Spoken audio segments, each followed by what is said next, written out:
Lieutenant Commander Zexkar adjusted his plasma rifle with practiced efficiency, watching the human mercenary across the briefing room with barely concealed disdain. The woman, Sarah Chen, according to her file, sat sharpening what appeared to be an ancient blade with methodical strokes of a whetstone. The sound grated against his auditory receptors. "You realize," Zexkar said, his translator rendering his clicks and whistles into standard, "that we're heading into combat against the hegemony's most advanced forces? They have energy shields, adaptive armor, quantum displacement fields, and you're sharpening a piece of metal?" Sarah looked up, her dark eyes meeting his compound gaze without flinching. Most species found direct eye contact with a Veltar unsettling. Their multifaceted vision often triggered prey responses in other races. Not humans, apparently. "Old Faithful has served me well," she replied, running her thumb along the blades, edge and nodding in satisfaction. "Besides, sometimes the old ways work best." Zexkar's mandibles clicked in amusement. "A primitive relic. Your species' attachment to obsolete technology is well documented. No wonder you needed our intervention in the Rigel conflict." The briefing hologram flickered to life before Sarah could respond, displaying the orbital station they were tasked to infiltrate. Admiral Korthak's death had left the hegemony's forward command structure in chaos. Their mission was to exploit that weakness and extract critical intelligence about their next offensive. 3 hours later, Zexkar's certainty began to waver. They had breached the station's outer hull without issue, his advanced scanning equipment and plasma cutters making short work of the reinforced barriers. But as they moved deeper into the facility, he noticed something odd about their human companion. Sarah moved through the corridors like a ghost, her primitive blade silent at her hip, while Zexkar's sophisticated gear hummed and chirped with each scan. When they encountered the first patrol, his plasma rifle discharged with a brilliant flash and characteristic whine. Sarah simply appeared behind the second guard, her knife sliding between armor plates with surgical precision. The hegemony. Soldier dropped without a sound. "How did you—" Zexkar began, but Sarah was already moving, having spotted the security console ahead. "Energy weapons leave traces," she whispered. "Heat signatures, ionization trails, discharge patterns. Sometimes subtle is better than sophisticated." The irony wasn't lost on him, but Zexkar pushed his doubts aside. They had a mission to complete.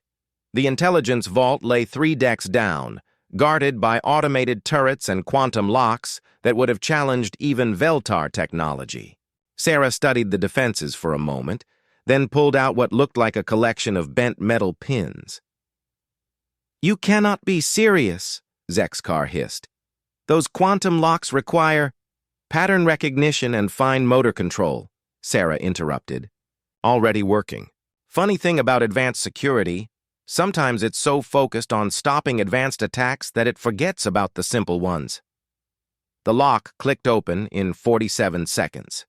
Inside the vault, surrounded by data cores worth more than small planets, Sarah downloaded everything onto a simple solid-state drive while Zexkar marveled at the paradox. The most advanced military intelligence in the galaxy, stored on humanity's deliberately crude but reliable storage medium. "Why?" he asked as alarms began blaring throughout the station. "Your species has the technology for quantum storage, neural interfaces, direct data streaming. Why cling to these primitive methods?" Sarah's smile was sharp as her blade. "Because primitive doesn't mean inferior, it means reliable, tested, proven." She tapped her temple. "Your advanced scanners can be jammed. Your plasma weapons can be deflected. Your quantum drives can be hacked. But this knife?" She drew the blade, its simple steel gleaming under the harsh lighting.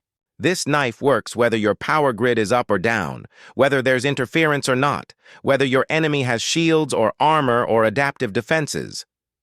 They fought their way out, Sarah's observations proving prophetic when an electromagnetic Pulse knocked out half of Zexkar's equipment. His plasma rifle became dead weight, his scanners went dark, his communication array failed. But Sarah's knife kept cutting, her solid-state drive kept working, and her Mark I eyeball kept spotting threats. Back aboard their ship, reviewing the mission data, Zexkar found himself studying the humans' after-action report.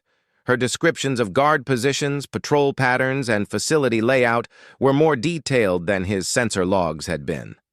Her hand-drawn maps were more accurate than his digital scans. That's when he noticed something else in the intelligence files they'd stolen. Autopsy reports from recent hegemony casualties. One in particular caught his attention. Admiral Korthak's death report.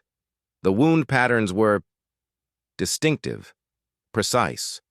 Made by a blade approximately 20 centimeters long, 2.5 centimeters wide, with a slightly curved edge. Zexkar's multifaceted gaze shifted to Sarah's knife, still strapped to her hip. The dimensions matched perfectly.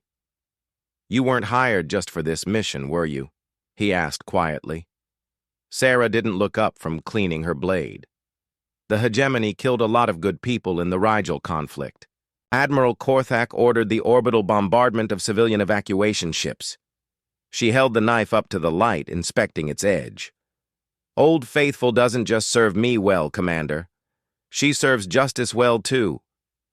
Zexkar felt a chill run through his exoskeleton as understanding dawned.